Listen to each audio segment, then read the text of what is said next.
$6,000 MacBook versus $6,000 Windows laptop. Which one is better?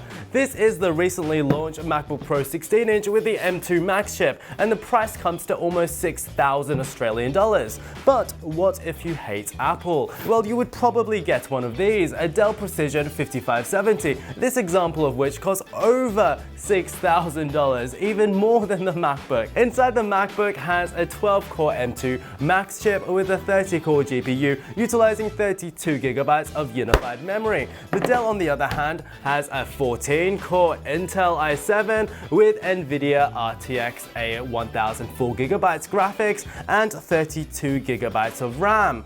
And while this MacBook has a whopping 2TB of storage for the same price, the Dell has only 512GB.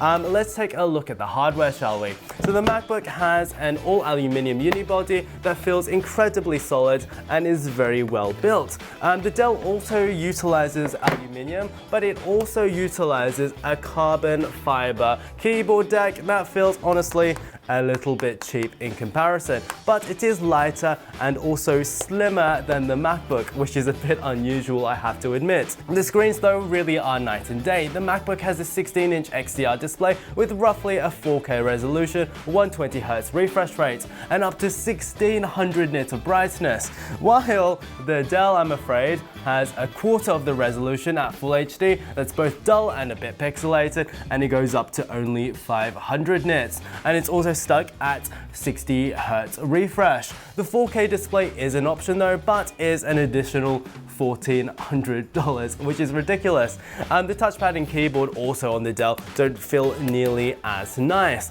and there's a bit of a flex in the chassis as well. Ports-wise though, they are the same, except the MacBook also has an additional HDMI and also a MagSafe port, so the MacBook is actually better. So which team are you on, Apple or Dell?